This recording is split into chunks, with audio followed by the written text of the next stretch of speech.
They ducked through the fence and emerged into an enclosed space of smooth green grass edged with strong-smelling bushes. Ravenpaw felt his skin prickle. The two-leg den was the last place he wanted to be. "It's okay," Violet mewed, as if she sensed his hesitation. "We're not going inside, and my housefolk aren't home anyway." She bounded across the grass and jumped onto a wooden platform that stretched along the side of a red stone den. There was a bundle of soft, brightly colored pelts on one side. As Ravenpaw drew nearer, he saw the pelts quiver, and he picked up a scent he hadn't smelled in a long, long time. "Oh, Mama's back, puppets!" Violet called. Several tiny faces burrowed out of the pelts. "Kids!" Ravenpaw was whisked back to memories of the nursery. The smell of milk clinging to his fur, the looming gentle shape of his mother. "Oh, wow!" breathed Barley, as sturdy little bodies swarmed around him, mewling and purring and tugging at his fur with tiny sharp teeth. "This is my brother, Barley," Violet announced, "and his friend, Ravenpaw.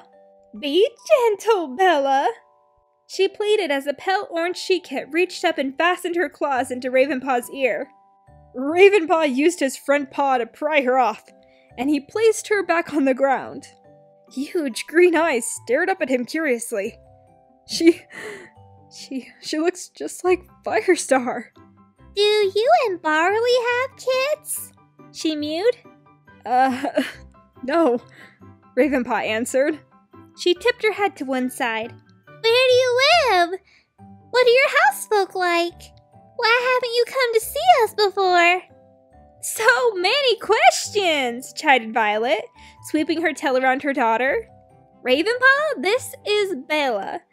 She started talking before any of the others, and I'm not sure when she'll stop."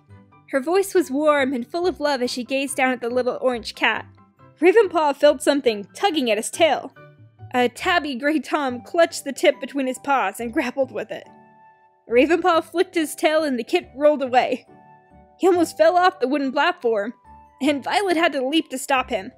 "Oh, Riley," she sighed. "Can you try to be a little less clumsy, please?" It was my fault," Ravenpaw mewed quickly. Good fighting," he commented to Riley, who was tottering back on sturdy legs to have another go at his tail. In his mind, Ravenpaw pictured Graystripe as a kid, almost exactly the same color, except his eyes had been amber while Riley's were a clear, piercing blue. Barley was trying to remove a pair of kits from the top of his head. "Lulu, Patch, get down!" Violet ordered. She shot an exasperated glance at Ravenpaw. "I'm so sorry. I think they're a bit overexcited by your visit." "We should be going anyway," meowed Barley. "It's a long way back to the farm." "The farm?" echoed Bella. "What's that?" "It's where we live," meowed Ravenpaw. "Far away, on the other side of the Thunder Path. It's a place with sheep and cows and lots of fields." Riley screwed up his face. "What's a sheep and a cow? In a field?" "We'll visit them one day," Violet promised, touching the tip of her tail to his dark gray ear. "Now, go lie down for your nap." She herded the kits back to the pile of pelts. "I'm not even the tiniest bit sleepy," Ravenpaw heard Bella declare. Violet shooed them into a huddle of furry bodies, and then returned to Barley and Ravenpaw. "It was really good to see you," she meowed. "Please come again anytime. Or maybe we'll visit you." Barley purred. "You would be very welcome." He reached down and touched his chin to the top of his sister's head. "You're a wonderful mother. I'm so pleased for you." "Oh, thank you." Violet glanced at her kits, squirming and snuffling amongst the pelts. "They mean the world to me. Now, you two go safely, and try to stay out of Madric's way. I'd like to say that he's all snarl and no bite, but I don't trust him." "We won't go back that way," Ravenpaw promised. He stroked Violet's flank with the tip of his tail.